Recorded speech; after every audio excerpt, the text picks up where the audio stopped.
Hello नमस्कार साथियों, स्वागत है आज की क्लास में। दोस्तों, हम सामान्य विज्ञान के 1000 प्रश्नों की सीरीज कर रहे हैं, जिसमें यह तीसरा पार्ट है। इससे पहले 2 पार्ट कंप्लीट हो चुके हैं। प्रत्येक पार्ट में 250 प्रश्नों को लिया गया है।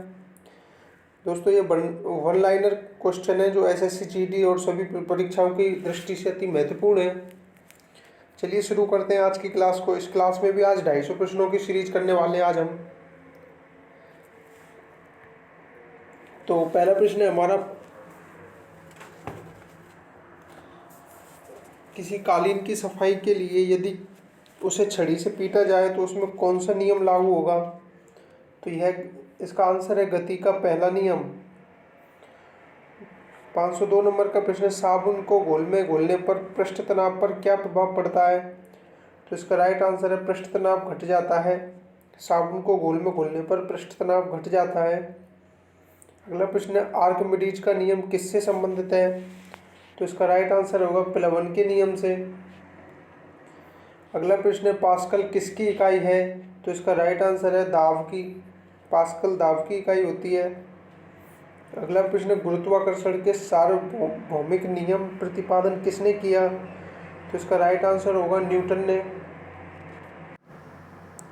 अगला प्रश्न है, एक मनुष्य का तापक्रम 60 डिग्री सेंटीग्रेड है तो उसका तापक्रम फ़ारेनहाइट में क्या होगा? तो इसका राइट आंसर है 140 डिग्री। अगला प्रश्न है, सूर्य की ऊष्मा पृथ्वी पर किस प्रकार के संचार माध्यम से आती है? तो इसका राइट आंसर होगा विकिरण के माध्यम से। अगला प्रश्न है, वायु कैसे गर्म होती है? तो इसका राइट आंसर होगा संवहन के द्वारा। संवहन प्रक्रिया के द्वारा वायु गर्म होती है। अगला प्रश्न है, एक कार्यशील महिला को प्रतिदिन कितना ग्राम प्रोटीन लेना चाहिए? इसका राइट आंसर है 45 ग्राम। अगला प्रश्न है, जल का रासायनिक सूत्र क्या होता है? तो इसका राइट आंसर है H2O। अगला प्रश्न है 511, किस तत्व को रसायन विज्ञान में आवर्त तत्व की संज्ञा दी गई है? तो इसका राइट आंसर है हाइड्रोजन को। अगला है 512, हाइड्रोजन के समस्थानिकों की संख्या कितनी होती है? तो इसका राइट आंसर है 3। अगला प्रश्न है, ट्राइटेरियम का किसका समस्थानिक है? तो इसका राइट आंसर है हाइड्रोजन का। ट्राइटेरियम किसका समस्थानिक है? हाइड्रोजन का। अगला प्रश्न है, किस कारण से स्टोन कैंसर होता है? तो इसका राइट आंसर है अम्ल वर्षा के कारण कैंसर होता है। अगला प्रश्न है, गोताखोर सांस लेने के लिए किन गैसों के मिश्रण का प्रयोग करते हैं?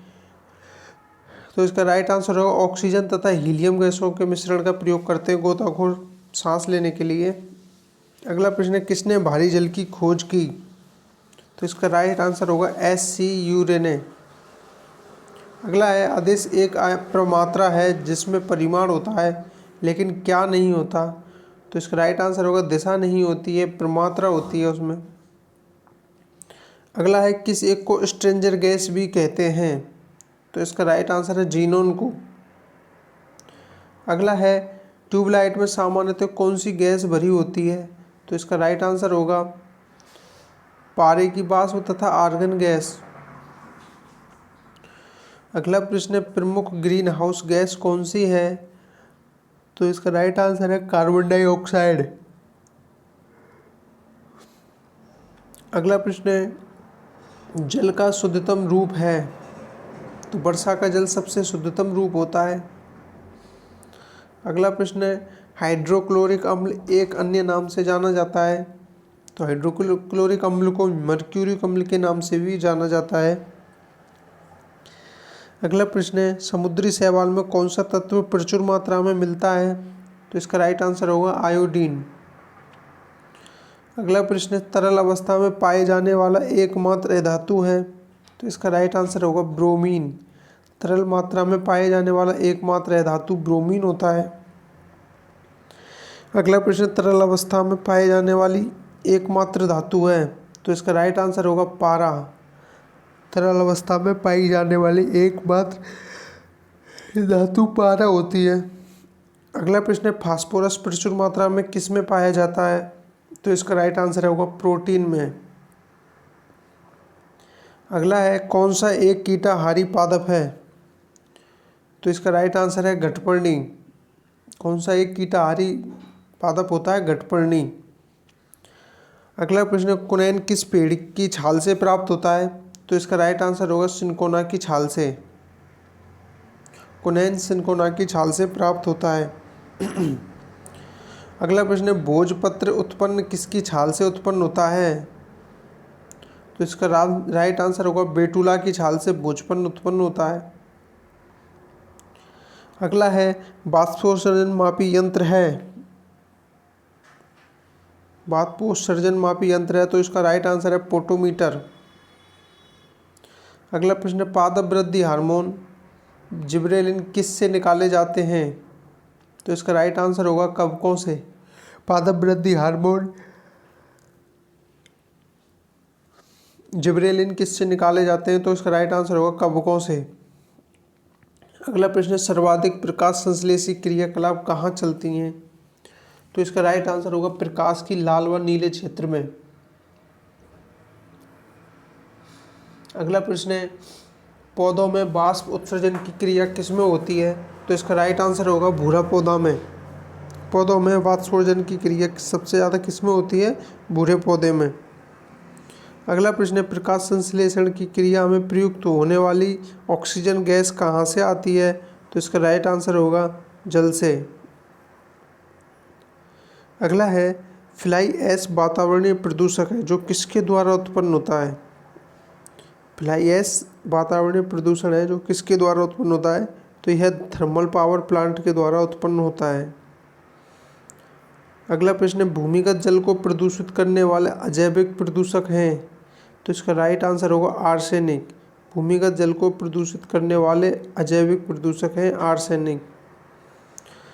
अगला प्रश्न है, पॉलिओंटोलॉजी के अंतर्गत किसका अध्ययन किया जाता है? तो इसका राइट आंसर होगा जीवाश्म का। पॉलिओंटोलॉजी के अंतर्गत जीवाश्म का अध्ययन किया जाता है। अगला है, तितलियों के अध्ययन को क्या कहते हैं? तो इसका राइट आंसर होगा लेपिडेटोलॉजी कहा जाता है तितलियों के अध्ययन को। अगला प्रश्न है, जनसंख्या के अध्ययन को क्या कहते हैं? तो इसका राइट आंसर होगा डेमोग्राफी कहा जाता है जनसंख्या के अध्ययन को। अगला प्रश्न, मास्ट कोशिकाएं पाई जाती हैं। तो इसका राइट आंसर होगा संयोजी ऊतक में मास्ट कोशिकाएं पाई जाती हैं। अगला प्रश्न, कौन सा एक परमाणु का भाग नहीं है? तो इसका राइट आंसर होगा फोटोन। फोटोन परमाणु का भाग नहीं होता है। अगला प्रश्न है, किसे विभाजित नहीं किया जा सकता? तो इसका राइट आंसर होगा फोटोन को कभी विभाजित नहीं किया जा सकता है। अगला प्रश्न है, व्हीटस्टोन ब्रिज से क्या तात्पर्य है? तो व्हीटस्टोन ब्रिज से तात्पर्य प्रतिरोध से होता है। अगला प्रश्न है, 544 माइक्रोफोन का आविष्कार किसने माना जाता है? तो माइक्रोफोन का आविष्कारक ग्राहम बेल को माना जाता है। अगला प्रश्न है, स्कूटर का आविष्कारक है। तो इसका राइट आंसर होगा ब्रॉडशो। स्कूटर के आविष्कारक कौन है? ब्रॉडशो हैं। अगला प्रश्न है, वायरलेस का आविष्कार किसने किया? तो इसका राइट आंसर होगा मार्कोनी ने वायरलेस का आविष्कार किया था। अगला प्रश्न है, विद्युत उत्पन्न करने के लिए कौन सी धातु उपयोग में ली जाती है? तो इसका राइट आंसर होगा विद्युत उत्पन्न करने के लिए यूरेनियम धातु उपयोग में ली जाती है। अगला प्रश्न है, एकीकृत परिपथ में प्रयुक्त अर्धचालक चिप किससे बनी होती है? तो इसका राइट आंसर होगा सिलिकॉन से। अगला प्रश्न है, एक फ्यूज तार का उपयोग क्यों किया जाता है? तो इसका राइट आंसर होगा अत्यधिक धारा प्रवाह के समय विद्युत परिपथ तोड़ने के लिए। एक फ्यूज धारा प्रवाह के समय विद्युत परिपथ तोड़ने के लिए। अगला प्रश्न है, घरेलू की विद्युत उपकरणों के प्रयुक्त सुरक्षा फ्यूज तार पर उसे धातु से बनी होती है जिसका गलनांक कम होता है। घरेलू विद्युत उपकरणों के प्रयुक्त सुरक्षा फ्यूज तार उस धातु से बनी होती है जिसका गलनांक कम होता है। अगला प्रश्न है, फ्यूज तार किससे बनती है? तो इसका राइट आंसर होगा टिन सीसा की मिश्र धातु से फ्यूज तार को बनाया जाता है। अगला प्रश्न, ओम का नियम क्या परिभाषित करता है? तो इसका राइट आंसर है ओम का नियम धारा एवं वोल्टता दोनों को परिभाषित करता है। ओम के नियम के द्वारा धारा एवं वोल्टता दोनों को परिभाषित किया जाता है। अगला प्रश्न है, फोटोन किसकी मूलभूत यूनिट मात्रा है? फोटोन किसकी मूलभूत यूनिट मात्रा है? तो इसका राइट आंसर होगा प्रकाश की। अगला प्रश्न है आइरिस का क्या काम होता है? तो इसका राइट आंसर है आँख में जाने वाले प्रकाश की मात्रा को नियंत्रित करना आइरिस का काम होता है। अगला प्रश्न है चिकित्सा शास्त्र का जनक किसे कहा जाता है? तो इसका राइट आंसर होगा हिप्पोक्रेटस को चिकित्सा शास्त्र का जनक कहा जाता है। अगला प्रश्न है जंतु विज्ञान के जनक किसे कहते हैं? तो इसका राइट आंसर होगा अरस्तु को जंतु विज्ञान का जनक कहा जाता है। अगला प्रश्न है अधातु के ऑक्साइड प्राय होते हैं? तो इसका राइट आंसर होगा अम्लीय। अधातु के ऑक्साइड प्राय अम्लीय होते हैं, इसका राइट आंसर होगा अम्लीय। अगला प्रश्न है हीरा का 1 कैरेट किसके बराबर होता है? तो इसका राइट आंसर होगा 200 mg के बराबर हीरा का 1 कैरेट होता है। किसके बराबर होता है? 200 mg के बराबर 1 कैरेट होता है हीरा का।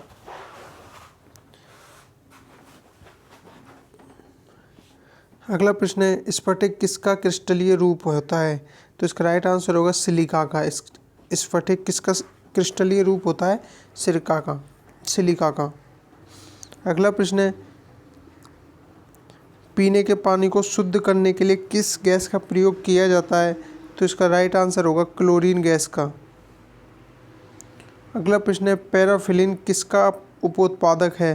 तो इसका राइट आंसर होगा पेट्रोलियम परिशोधन का। पैराफिलिन पेट्रोलियम परिशोधन का उत्पादक होता है। अगला प्रश्न है व्यापारिक वैसलीन किससे निकाला जाता है? तो इसका राइट आंसर होगा पेट्रोलियम से। व्यापारिक वैसलीन पेट्रोलियम से निकाला जाता है। अगला प्रश्न है कार्बन मोनोऑक्साइड की अभिक्रिया 300 डिग्री सेंटीग्रेड पर H2 से कराने पर बनती है। कार्बन मोनोऑक्साइड की अभिक्रिया 300 डिग्री सेंटीग्रेड पर H2 से कराने पर होती है, तो कौन सी गैस बनती है? तो इसका राइट आंसर होगा मीथेन गैस। अगला प्रश्न है मेथनॉल किस नाम से जाना जाता है? तो इसका राइट आंसर होगा वुड एल्कोहल के नाम से मेथनॉल को जाना जाता है। अगला प्रश्न है शराब में उपस्थित रहता है? तो इसका राइट आंसर होगा इथाइल अल्कोहल शराब में उपस्थित रहता है। अगला प्रश्न है शराब का निर्माण किस क्रिया के परिणाम स्वरूप होता है? तो इसका राइट आंसर है किण्वन प्रक्रिया के फलस्वरूप शराब का निर्माण होता है। अगला प्रश्न है बिजली में लगी आग को बुझाने में प्रयुक्त होता है? तो इसका राइट आंसर होगा फायरिन अग्निशामक का प्रयोग बिजली में लगी आग को बुझाने के लिए होता है। किण्वन कैसी प्रक्रिया है? तो इसका राइट आंसर होगा यह किण्वन ऊष्मा छिपी प्रक्रिया होती है। अगला प्रश्न है प्रसिद्ध बिग बैंग थ्योरी किस सिद्धांत पर कार्य आधारित है?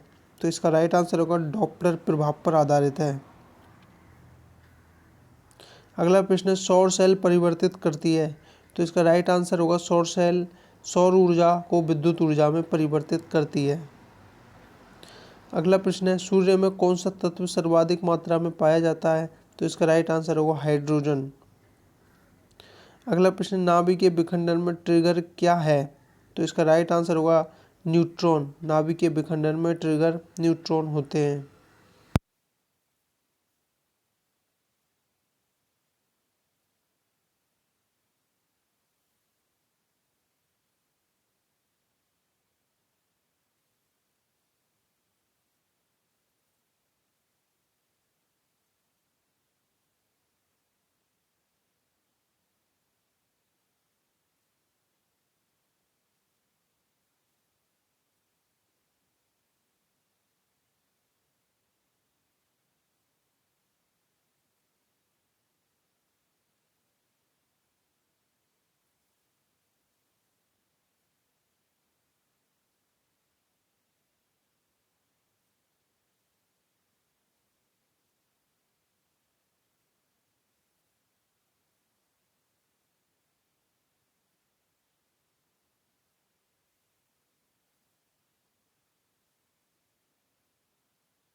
ब्लॉटिंग पेपर द्वारा स्याही के सूखने में शामिल है?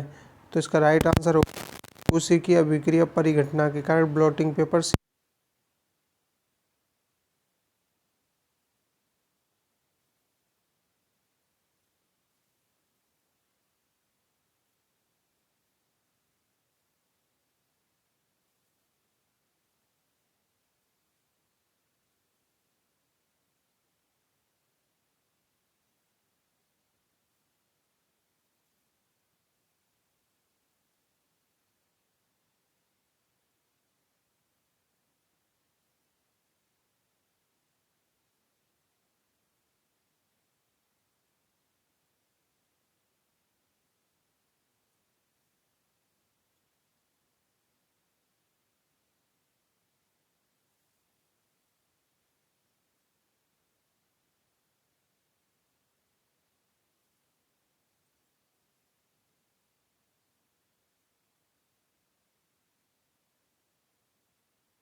प्रश्न है, डीएनए का मूल मात्रक होता है? तो इसका राइट आंसर होगा न्यूक्लियोटाइड डीएनए का मूल मात्रक होता है। अगला प्रश्न है, आत्महत्या की थैली किसे कहा जाता है? तो इसका राइट आंसर होगा लाइसोसोम को आत्महत्या की थैली कहा जाता है। अगला प्रश्न, ऊतक क्या है? तो इसका राइट आंसर होगा समान कोशिकाओं का समूह ऊतक कहलाता है। अगला प्रश्न है, किसकी कोशिका सूक्ष्मतम जीवित कोशिका है? तो इसका राइट आंसर होगा माइक्रोप्लाज्मा की। किसकी कोशिका सूक्ष्मतम जीवित कोशिका है? तो राइट आंसर है इसका माइक्रोप्लाज्मा। अगला प्रश्न है, किस पौधे में बीज होता है लेकिन फल नहीं? तो इसका राइट आंसर होगा साइकस में बीज होता है लेकिन फल नहीं होता है। अगला प्रश्न है, नाशपाती का कौन सा भाग खाया जाता है? तो इसका राइट आंसर होगा गुद्देदार पुष्पासन नाशपाती का भाग खाया जाता है। अगला प्रश्न है, प्याज में खाद्य भाग होता है? तो इसका राइट आंसर होगा तना। तना खाया जाता है प्याज के अंदर। अगला प्रश्न है 675, नाइट्रोजन स्थिरीकरण में लैग हीमोग्लोबिन का क्या कार्य है? तो इसका राइट आंसर होगा ऑक्सीजन का अवशोषण करना। नाइट्रो स्थिरीकरण में लैग हीमोग्लोबिन ऑक्सीजन का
अगला प्रश्न, आधुनिक आवर्त सारणी के 5वें आवर्त में कितने तत्व होते हैं? तो इसका राइट आंसर होगा 18। अगला प्रश्न, आवर्त सारणी के दूसरे आवर्त में तत्वों की संख्या कितनी होती है? तो इसका राइट आंसर है 8। अगला प्रश्न, किसमें शून्य इलेक्ट्रॉन जातीयता होती है? तो इसका राइट आंसर होगा नियोन में शून्य इलेक्ट्रॉन जातीयता होती है। अगला प्रश्न 722, तीसरे और चौथे समूह के ऑक्साइड का सामान्य गुणधर्म क्या है? तो इसका राइट आंसर है बेसिक एवं एसिडिक एसिड। बेसिक एवं एसिडिक तीसरे और चौथे समूह के ऑक्साइड का सामान्य गुणधर्म बेसिक एवं एसिडिक है। अगला प्रश्न है, सबसे भारी धातु कौन सी है? तो इसका राइट आंसर होगा कॉस्मियम ओस्मियम सबसे भारी धातु होती है। अगला प्रश्न है, सबसे हल्की धातु कौन सी होती है? तो इसका राइट आंसर है लिथियम सबसे हल्की धातु होती है। अगला प्रश्न है, सबसे हल्का तत्व कौन सा है? तो इसका राइट आंसर होगा हाइड्रोजन सबसे हल्का तत्व होता है। इसका राइट आंसर है हाइड्रोजन। अगला है, सबसे अधिक इलेक्ट्रॉन बंधुता किसकी होती है? तो इसका राइट आंसर होगा क्लोरीन की। सबसे अधिक इलेक्ट्रॉन बंधुता क्लोरीन की होती है। अगला प्रश्न है, ऑक्सीजन का परमाणु क्रमांक कितना होता है? तो इसका राइट आंसर होगा 8। ऑक्सीजन का परमाणु क्रमांक 8 होता है। अगला प्रश्न है, पृथ्वी पर सबसे अधिक मात्रा में पाए जाने वाला तत्व कौन सा है? तो इसका राइट आंसर होगा ऑक्सीजन सर्वाधिक मात्रा में पाए जाने वाला तत्व है। अगला प्रश्न है, 729, ऑक्सीजन का परमाणु क्रमांक कितना होता है? तो इसका राइट आंसर होगा ऑक्सीजन का परमाणु क्रमांक 8 होता है। अगला प्रश्न है, पृथ्वी पर सबसे अधिक मात्रा में पाए जाने वाले धातु तत्व कौन सा है? तो पृथ्वी पर सबसे अधिक धातु तत्व कौन सा पाया जाता है? तो ये एल्यूमिनियम पाया जाता है। इसका राइट आंसर होगा एल्यूमिनियम। अगला प्रश्न है, किस वैज्ञानिक ने पोलोनियम तत्व की खोज की? तो इसका राइट आंसर होगा मैरी क्यूरी ने पोलोनियम तत्व की खोज की थी। अगला प्रश्न, तत्वों की प्रकृति को ज्ञात किया जा सकता है? तो इसका राइट आंसर होगा इलेक्ट्रॉनिक विन्यासीकरण के द्वारा तत्वों की प्रकृति को ज्ञात किया जा सकता है। अगला प्रश्न है, परमाणु संरचना का मॉडल किसने प्रतिपादित किया? तो इसका राइट आंसर होगा बोहर एवं रदरफोर्ड ने परमाणु संरचना का मॉडल प्रतिपादित किया था। अगला प्रश्न है, किसी तत्व के परमाणु दूसरी कक्षा में इलेक्ट्रॉनों की अधिकतम संख्या हो सकती है? तो इसका राइट आंसर होगा 8। अगला प्रश्न है, प्लास्टर ऑफ पेरिस किस से बनता है? तो इसका राइट आंसर होगा जिप्सम से प्लास्टर ऑफ पेरिस का निर्माण किया जाता है। अगला प्रश्न है, हास्य गैस किसे कहा जाता है? तो नाइट्रस ऑक्साइड को हास्य गैस कहा जाता है। इसका राइट आंसर होगा नाइट्रस ऑक्साइड। अगला प्रश्न है, वाहिनी वही ग्रंथियों को श्रावण कहते हैं। वाहिनी वही ग्रंथियों के श्रवण को कहते हैं। तो इसका राइट आंसर होगा हार्मोन कहा जाता है। अगला प्रश्न है, मानव शरीर की किस ग्रंथि को मास्टर ग्रंथि कहते हैं? तो इसका राइट आंसर होगा पीयूष ग्रंथि को मास्टर ग्रंथि कहा जाता है। अगला प्रश्न है, मनुष्य के शरीर की सबसे छोटी ग्रंथि है? तो इसका राइट आंसर होगा पीयूष ग्रंथि मनुष्य के शरीर की सबसे छोटी ग्रंथि है। पिट्यूटरी ग्रंथि मनुष्य के शरीर की सबसे छोटी ग्रंथि है। अगला प्रश्न है, शरीर में सबसे बड़ी अंतःस्रावी ग्रंथि कौन सी है? तो इसका राइट आंसर होगा थायराइड शरीर में सबसे बड़ी अंतःस्रावी ग्रंथि होती है।